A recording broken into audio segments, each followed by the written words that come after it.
UP में चाहे Samajwadi party की सरकार हो या फिर बीएसपी की, माफियाओं का संरक्षण और उनको वो सहयोग किसी न किसी स्तर पर सरकार से मिलता रहा।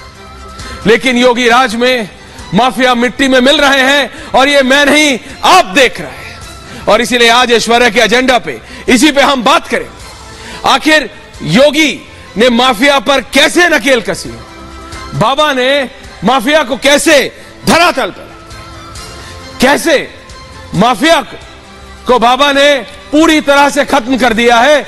क्योंकि यह बात आपको समझना पड़ेगा कि आखिरकार देश जैसे जैसे आगे बढ़ रहा है, लोगों की जो जरूरतें हैं वो भी बढ़ रही हैं, लेकिन कुछ लोग हैं जिनका जो मूलभूत, जिनकी बेसिक रिक्वायरमेंट अभी तक पूरी नहीं हो रही, जिनकी जमीनें माफियाओं ने, ये जो लोग अपने आप को माफिया कहते हैं, असल में है क्या लैंड ग्रैबर, असल में है क्या गरीबों की जमीन लेने वाला क्या होगा, ताकतवर होगा या फिर बुज़दिल होगा, पूछता है भारत। मैं आपसे पूछ रहा हूं, बताइए मुझे।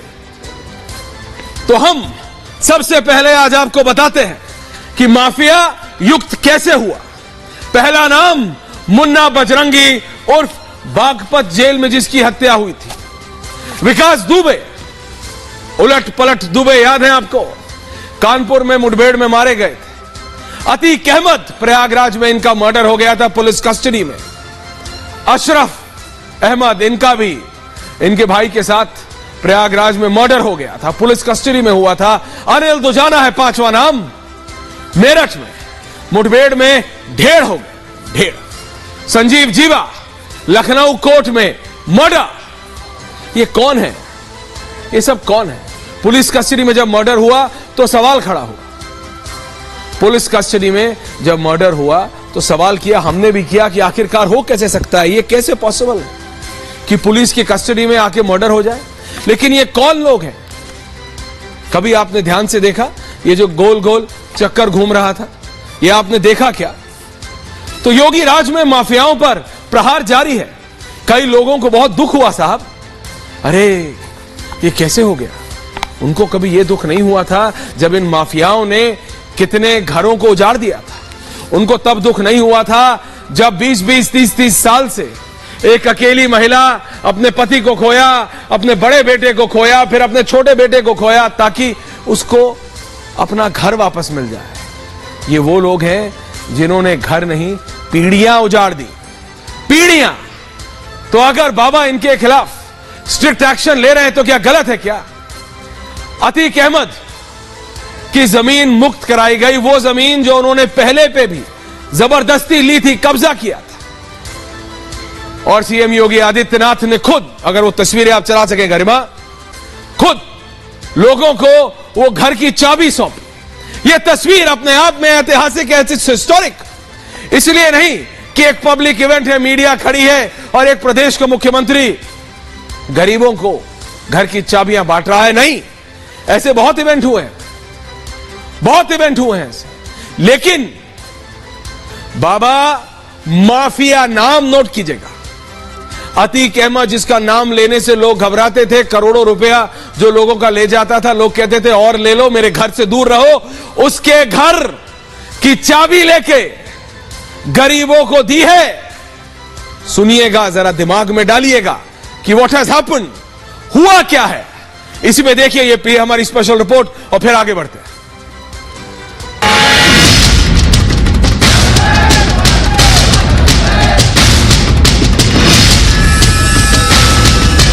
ये योगी की माफिया के खिलाफ कार्रवाई की झांकी, माफिया को मटियामेट करने की पिक्चर अभी बाकी है।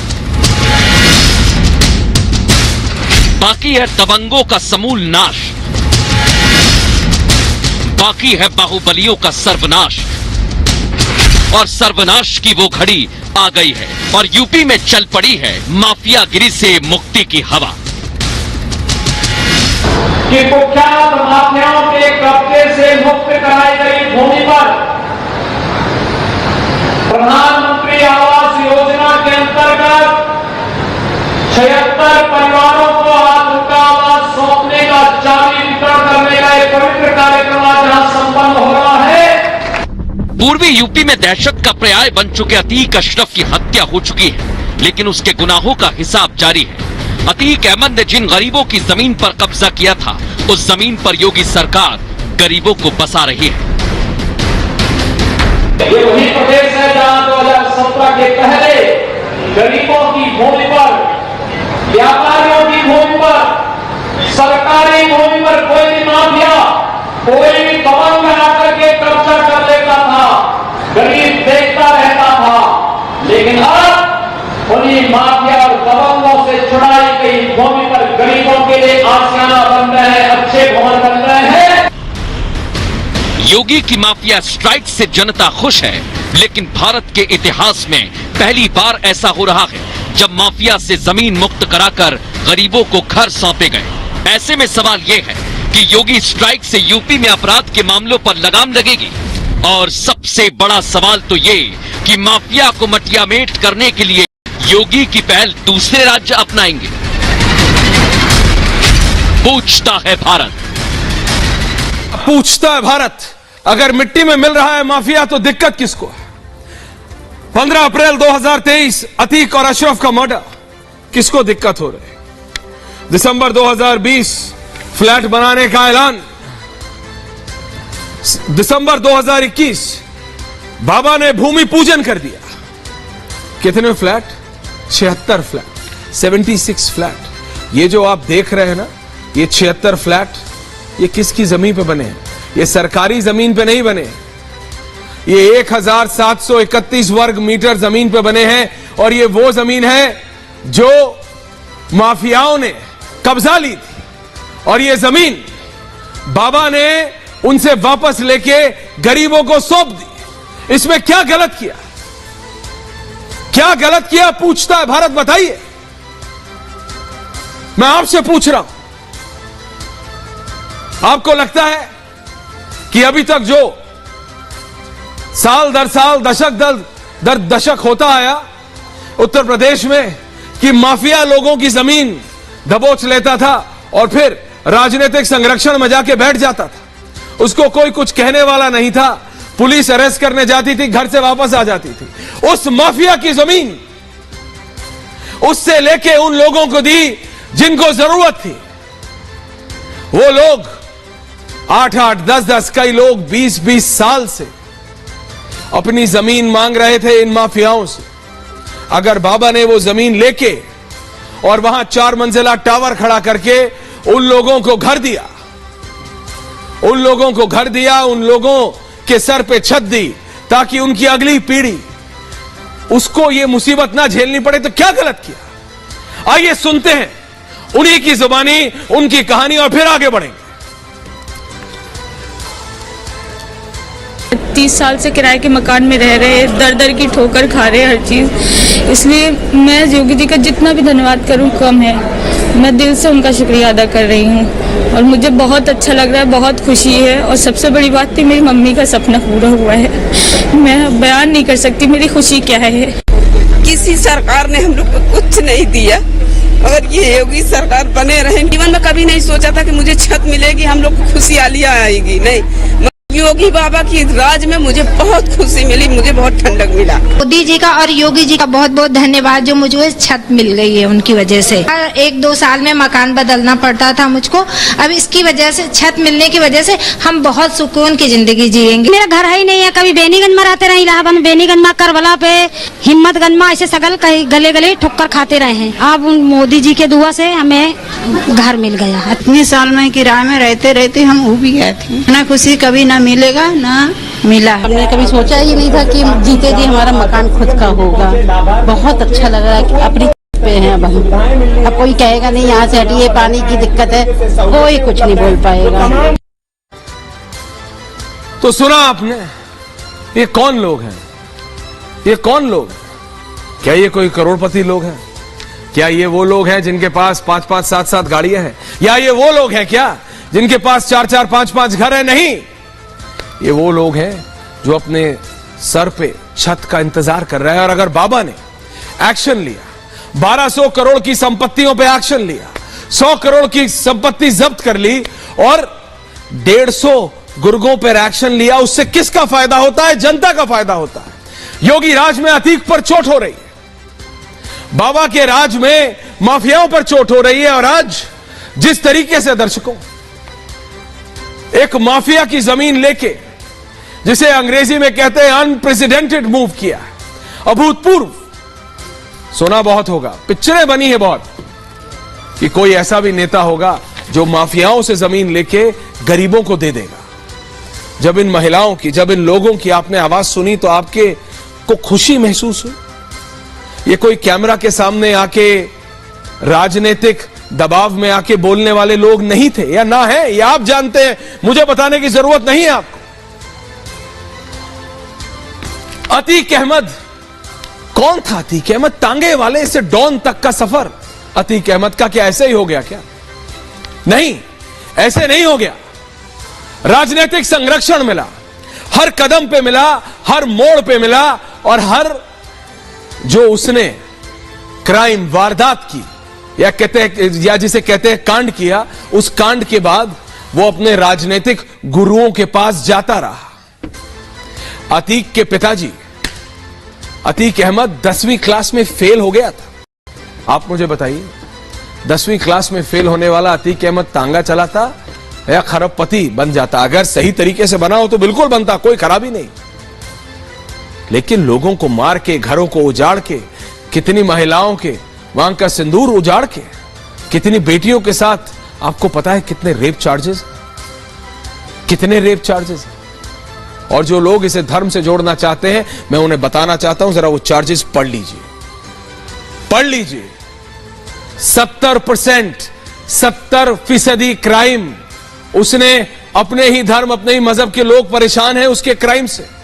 ये मैं नहीं, सरकारी रिकॉर्ड्स बताते हैं, जिन सरकारी रिकॉर्ड्स को साल दर साल, दशक दर दशक, दशक दर दशक, यानी डेकेड आफ्टर डेकेड छुपा के रखा गया, वो किताबें खोलने नहीं दी गई।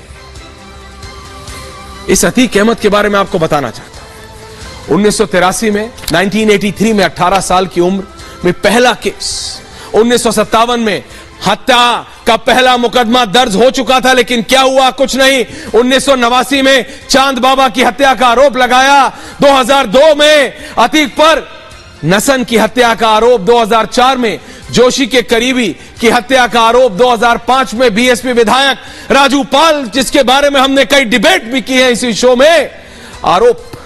और उसी आरोप में 2023 में उमेश पाल की हत्या का आरोप अतीक अहमद और उसके भाई के ऊपर अरेस्ट हुए। 100 से ज्यादा केस थे, 100 से ज्यादा। शतक बना चुका था, आपने क्रिकेट के शतक का तो सुना है, विराट कोहली, सचिन तेंदुलकर, महेंद्र सिंह धोनी के शतक। ये अतीक अहमद का शतक था साहब, अतीक अहमद का शतक, जिसको उसके सरकारी आकाओं ने छुपा के रखा था, दबा के रखा था। विधायक बना अतीक 5 बार, विधायक। पूछा गया कि जनता ने कैसे जिताया, एक बार सांसद रहा, सांसद रहा। 15 अप्रैल 2023 को प्रयागराज में उसकी हत्या हुई।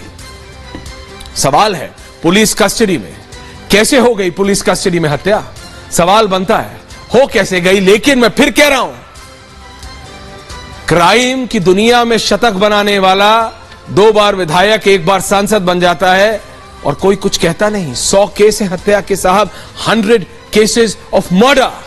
भाई मोहम्मद अशरफ 53 केस हत्या के, जैनब फातिमा उमेश पाल हत्याकांड में आरोपी हैं, फरार है अभी तक, कहां है पूछताछ? शाइस्ता परवीन 4 केस, पहला बेटा उमर अहमद 2 केस, दूसरा बेटा अली अहमद 5 केस दर्ज, तीसरा बेटा असद अहमद 2 केस दर्ज से पुलिस मुठभेड़ में मारा गया था।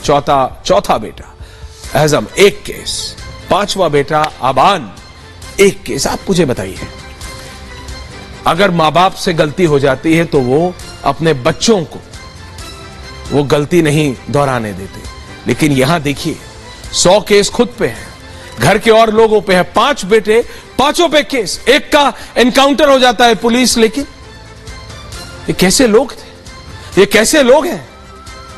गरीबों की जमीन हड़पना, लोगों को मारना, इसमें इनको खुशी मिलती थी क्या? और कैसे इनके ये राजनीतिक आका जो दशक दर दशक इन्होंने ये होने दिया, और अगर आज बाबा एक्शन ले रहा है तो सवाल खड़े करते हैं। अगर आज बाबा इन्हीं लैंड ग्रैबर्स, इन्हीं माफियाओं की जमीन लेके गरीबों को देता है तो सवाल खड़े होते हैं क्यों और किस लिए। देखिए ये स्पेशल रिपोर्ट। इस माफिया को मिट्टी में मिला देंगे, सरकार में देंगे। ये आवाज माफियाओं को शूल की तरह चुभ रहे हैं। किसी को कानून के अंदर कार्य करने की इजाजत कतई नहीं दी जाएगी। ये आवाज जरायम की दुनिया में गूंज रही है। व्यापारियों का अपहरण करते थे और आज उनकी सब चिट्ठी पिट्टी गुम है। और गूंज रही है सीएम योगी की हुंका। इस माफिया को मिट्टी में मिला देंगे, सरकार में देंगे। सीएम योगी ने जब ये प्रण लिया था तो किसी ने सोचा नहीं था कि माफिया मिट्टी में मिल जाएंगे, माफियाओं का अस्तित्व खत्म हो जाएगा। लेकिन जब माफिया पर योगी स्ट्राइक शुरू हुई तो हड़कंप मच गया। हालात ये हो गए कि बदमाश गुंडे थाने पहुंचकर सरेंडर करने लगे। माफिया जान की भीख मांगने लगे। सरकार ने कहा मट्टी में मिला देंगे तो मट्टी में मिल गए, अब मट्टी में मिलने के बाद रगड़े जा रहे हैं। योगी के माफिया स्ट्राइक का अंदाजा इस बात से लगा सकते हैं कि पिछले 6 सालों में 178 घोषित अपराधियों का एनकाउंटर हुआ। सभी अपराधियों पर 75,000 से 5 लाख तक का इनाम था। यानी योगी राज में हर 13 दिन में एक आरोपी मुठभेड़ में मारा गया। जो लोग पहले उत्तर प्रदेश की कानून व्यवस्था को दता बताते थे, आज आप देख रहे होंगे उनके सामने स्वयं के जान के लाले पड़ रहे हैं। जब कोर्ट उन्हें सजा सुनाती है तो उनकी पैंटें भी गीली होती हुई देखती है, जनता देखती है कि माफियाओं की पैंट यूं ही गीली नहीं हुई। योगी राज में अपराधियों पर ऐसी नकेल कसी गई कि माफिया हताश हो गए। आज उसी का नतीजा है कि यूपी में क्राइम का ग्राफ लगातार गिरता जा रहा है। ऐसे में सवाल ये कि क्या योगी नीति अपराध के खात्मे का आखिरी विकल्प है? पूछता है भारत। जी हां, पूछता है भारत। बताइए, अगर माफिया अब इस लाल नीली बत्ती से डरता है तो क्या खराबी है क्या? अगर माफिया अब खाकी से घबराता है तो खराब बात है क्या? अगर माफिया इस महिंद्रा कमांडर से को देख के भाग जाता है तो खराब बात है क्या? ये ऐसे ही नहीं हो रहा है। ये बाबा का कमर तोड़ एक्शन है गैंगस्टर के ऊपर। 90 अरब 50 करोड़ की संपत्ति जब्त हो चुकी है। माफियाओं की 3000 करोड़ से अधिक की संपत्ति जब्त। मुठभेड़ में मारे गए हैं 178 माफिया। आप समझिए हो क्या रहा है। उत्तर प्रदेश में 16,500 अपराधी गिरफ्त में हैं। उत्तर प्रदेश पुलिस के, ये वही पुलिस है जिसके बारे में कहा जाता था, अरे भैया उत्तर प्रदेश पुलिस 2 ही लोगों को सुरक्षा देती है, 2 ही लोगों को सुरक्षा देती है, एक राजनेता, दूसरा माफिया। आज यही उत्तर प्रदेश की पुलिस है। और यही सवाल जब पूछा था मैंने स्पेशल डीजी प्रशांत कुमार से तो उन्होंने कहा पुलिस भी वही है, जवान भी वही है। उन्होंने कहा उत्तर प्रदेश का वही जवान है, वही इंसास है। हां, हम मॉडर्नाइज कर रहे हैं अपने वेपन्स को, लेकिन पुलिस वही है। सिर्फ बदला है तो राजनीतिक डायरेक्शन बदला है तो ये कि अब जब हम इन्हें अरेस्ट करने जाते हैं तो आखिरी मिनट पे मेरे सब इंस्पेक्टर जो वहां पे अपना वेपन निकाल के अपनी जान हथेली पे लिए उनके घर के बाहर खड़ा है, उसको फोन नहीं आता सीधा लखनऊ से कि मत जाओ, फोन नहीं आता है। That's the change. और ये जो लॉ एंड ऑर्डर में बदलाव है, ये बहुत बड़ा बदलाव है। और इसी के ऊपर ये स्पेशल रिपोर्ट देखिए और उसके बाद बताऊंगा आपको एक बहुत खास बात।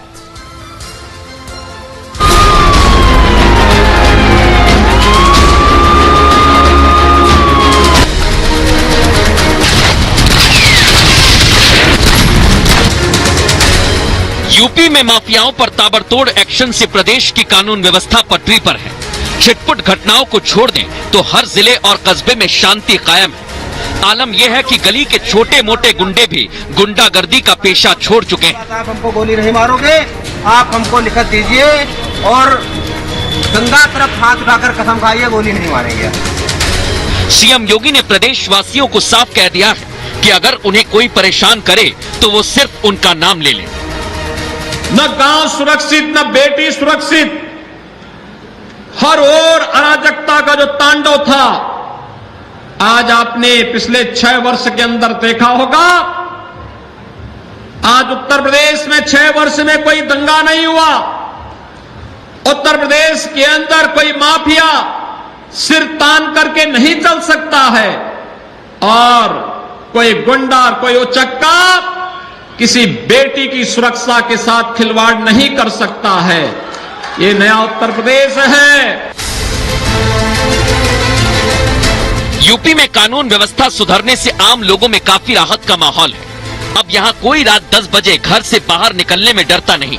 महिलाएं रात को अपने दफ्तर से अकेले ही घर लौट आती हैं। बेटियों को अब स्कूल जाने में किसी शौदे का खौफ नहीं है। यही वजह है कि ये सभी मिलकर योगी सरकार का धन्यवाद कर रहे हैं। बहुत सुरक्षित महसूस हुआ। पहले की तरह अब नहीं रह गया। नहीं, पहले बहुत दिक्कतें होती थी, बाहर निकलने में भी डर लगता था। अब बाहर चाहे रात को निकल जाए चाहे दिन को, कोई डर नहीं लगता है। कम हुए अपराध, बहुत कम हुआ है। जितने भी गुंडे आवारे सब पकड़े गए हैं, मारे गए हैं या मारे गए हैं या पकड़े गए हैं, मतलब शांति है इसमें। अपराध में योगी सरकार में बहुत कमी आई है। प्रशासन अच्छा चल रहा है। कमी आई है मैम, बहुत कमी आई है जी। पहले की अपेक्षा इस साल बहुत कमी आई है योगी राज में। जो ये सरकार है ये काफी माफियाओं को धराशायी कर दिया है।